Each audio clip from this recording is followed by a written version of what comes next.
ಯಾರು ಇನ್ನೂ ಇಬ್ಬರು ತಪ್ಪಿಸ್ಕೊಂಡಿದ್ದಾರೆ ಅಂದರೆ ಅದನ್ನು ಕೂಡ ಇನ್ವೆಸ್ಟಿಗೇಷನ್ ಮಾಡ್ತಿದ್ದಾರೆ. ಅವರ ಲೊಕೇಶನ್ನು ಮತ್ತೊಂದು ಇದ್ದಾರಾ ಇಲ್ವಾ ಅನ್ನೋದನ್ನು ಕೂಡ ಕನ್ಫರ್ಮ್ ಮಾಡ್ಕೋಬೇಕಲ್ಲ, ಅದನ್ನು ಮಾಡ್ತಾ ಇದ್ದಾರೆ.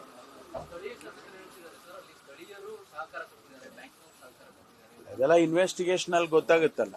ಶಾಸಕರಿಗೆ ಮೊದಲೇ ಗೊತ್ತಿದ್ದರೆ ನಮಗೂ ಹೇಳ್ಬೋದಾಗಿತ್ತು ಅವರು ಅಲ್ವಾ. ಬಟ್ ಈಗ ಅವರು ಇನ್ವೆಸ್ಟಿಗೇಷನ್ನಲ್ಲಿ ಗೊತ್ತಾಗುತ್ತೆ ಅಲ್ಲ. ಒಂದು ವೇಳೆ ಯಾರಾದರೂ ಲೋಕಲಿ ಸಪೋರ್ಟ್ ಇದ್ದರೆ ಅಥವಾ ಮೊದಲೇ ಅವರು ಇದನ್ನೆಲ್ಲ ಮೊದಲೇ ಪ್ಲ್ಯಾನ್ ಮಾಡಿದರೆ ಅದೆಲ್ಲ ಈಗ ಗೊತ್ತಾಗುತ್ತೆ. ಒಂದು ಸಂತೋಷದ ವಿಚಾರ ಏನು ಅಂತ ಹೇಳಿದರೆ ಎಲ್ಲವನ್ನು ಕೂಡ ರಿಕವರ್ ಮಾಡಿದ್ದಾರೆ. ಮುಂದಿನ ಕೇಸ್ಗಳು ಅದು ಎಲ್ಲ ನಡೆಯುತ್ತೆ. ಬಿದರ್ದು ಭಾಳ ಹತ್ತಿರದಲ್ಲಿ ಬಂದಿದ್ದೇವೆ. ಅವರು ಬೇರೆ ಬೇರೆ ಅಲ್ಲಿಂದಾನೇ ಉತ್ತರ ಪ್ರದೇಶದಿಂದಾನೇ ಮೋಟರ್ ಬೈಕ್ನ ತೊಗೊಂಡು ಬಂದಿದ್ದಾರೆ ಅವರು. ಆ ರೀತಿ ಎಲ್ಲ ಇನ್ಫಾರ್ಮೇಶನ್ಸ್ಗಳಿದ್ದಾವೆ. ಅದನ್ನು ನೋಡಿಕೊಂಡು ಆಮೇಲೆ ಹೇಳ್ತೀವಿ. ಮೈಸೂರು ಮಾನಂದವಾಡಿ ಒಂದು ಅಡಿಕೆ ವ್ಯಾಪಾರಿ ರಾಬರಿ ಕೇಸ್, ಅದು ಕೂಡ ಮೈಸೂರಿನಲ್ಲಿ ಆತಂಕ ಸೃಷ್ಟಿ ಮಾಡಿದೆ. ಇನ್ನು ಪೊಲೀಸ್ನವ್ರು ಕ್ರಮ ತಗೊಳ್ತಾರೆ. ದಿನನಿತ್ಯ ಈ ಥರದ್ದೆಲ್ಲ ಆಗ್ತಾ ಇರುತ್ತೆ. ಆದಾಗ ಆ ಲೊಕೇಶನ್ನು ಆ ಜುರಿಸ್ಟಿಕ್ಷನಲ್ ಪೊಲೀಸ್ನವರು ಕ್ರಮ ತಗೊಳ್ತಾರೆ.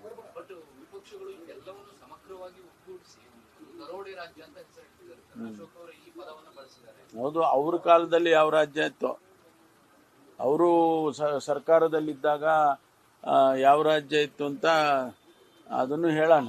ಸಂದರ್ಭ ಬಂದಾಗ ಅದನ್ನು ಕೂಡ ಹೇಳ್ತೇನೆ. ನಾನು ಅಂಕಿಅಂಶಗಳ ಮೂಲಕ ಹೇಳ್ತೀನಿ. ಸ್ವರ್ಗ ಆಗಿದೆ ಅಂತ ಟೀಕೆ ಸರ್ ಕರ್ನಾಟಕ. ಹೇಳಿ, ಅವರೆಲ್ಲ ಹೇಳ್ತಾ ಇರ್ತಾರೆ. ಸರ್, ನಿನ್ನೆ ಬಿಜೆಪಿ ಒಂದು ಪ್ರೆಸ್ ಕಾನ್ಫರೆನ್ಸ್ ಮಾಡಿ ಈ ಲಕ್ಷ್ಮೀ ಹೆಬ್ಬಾಳ್ಕರ್ ಆಕ್ಸಿಡೆಂಟ್ ಆದಾಗ ಮಾಜಾರ್ ಮಾಡೋಕ್ಕಿಂತ ಮುಂಚೆನೆ ಗಾಡಿ ಎತ್ತಿದ್ರು, ಅದರಲ್ಲಿ ದುಡ್ಡು ತಗೊಂಡು ಹೋಗ್ತಿದ್ರು, ಒಂದು ಜುಡಿಷಿಯಲ್ ಎನ್ಕ್ವೈರಿ ಆಗಬೇಕು ಅಂತ ಡಿಮ್ಯಾಂಡ್ ಮಾಡ್ತಾರೆ.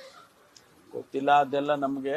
ನಾವು ಒಂದು ಅವರ ಪ್ರಾಣ ಉಳಿದಿದೆ, ಜೊತೆಗೆ ವೆಹಿಕಲಿಗೆ ಡ್ಯಾಮೇಜ್ ಆಗಿರೋದು ಅದೆಲ್ಲ ಅವರು ಈಗ ಎಲ್ಲವನ್ನು ಕೂಡ ಪೊಲೀಸ್ನವರು ವೆರಿಫೈ ಮಾಡ್ಕೊಂಡಿದ್ದಾರೆ. ಬಟ್ಟೆ ಹಾಕಿದ್ರು ಕಾರ್ ಒಳಗಡೆ, ಅದರೊಳಗಡೆ ದುಡ್ಡಿತ್ತು. ಅರ್ಧ ಗಂಟೆಯಲ್ಲಿ ಕಾರ್ ಎತ್ತಿದ್ದಾರೆ. ಗೊತ್ತಿಲ್ಲ, ಇವರೇನಾದ್ರೂ ನೋಡಿದ್ರೇನೋ ಗೊತ್ತಿಲ್ಲ ನನಗೆ. ನಮಗೆ ಏನೇನ್ ಮಾಹಿತಿ ಇಲ್ಲಿವರೆಗೂ ಇದೆ ಅದನ್ನ ಮುಚ್ಚಿಡೋ ಅಂತದ್ದು ಏನೂ ಇಲ್ಲ. ಅಲ್ಲ, ಅವ್ರು ಹೇಳೋದು ಇಟ್ಸ್ ಹೈ ಪ್ರೊಫೈಲ್ ಕೇಸ್. ಹಿಂಗಿರ್ಬೇಕಾದ್ರೆ ಪೊಲೀಸರು ಇನ್ನ ಕಟ್ಟೆಚ್ಚರ ವಹಿಸಬೇಕಿತ್ತು. ಯಾಕೆ ಗಾಡಿ ಬಿಟ್ರು ಅಲ್ಲಿಂದ? ಅವ್ರಿಗೆ ಗೊತ್ತಿಲ್ಲಲ್ಲ, ಗೊತ್ತಾದ್ಮೇಲೆ ಇದೆಯಲ್ಲ ಸರ್, ಗೊತ್ತಾಗಿದ ಮೇಲೆ ಪೊಲೀಸ್ನವ್ರು ಹೋಗಿರೋದು.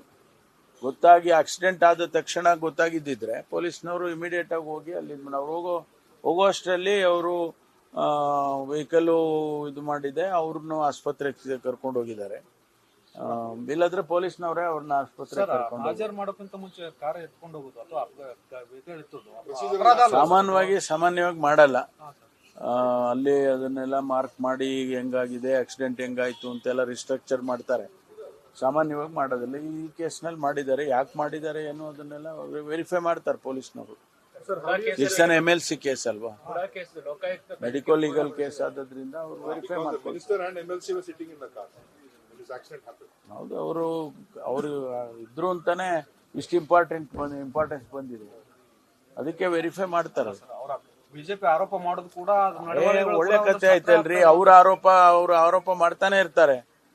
ಅವ್ರ ಆರೋಪಕ್ಕೆಲ್ಲ ನಾವು ಉತ್ತರ ಕೊಡ್ತೀವ? ಕಾನೂನು ಪ್ರಕಾರ ಏನ್ ಮಾಡಬೇಕು ಅದನ್ನ ಮಾಡ್ತೀವಿ. Sir, how do you see the infighting within the BJP, sir?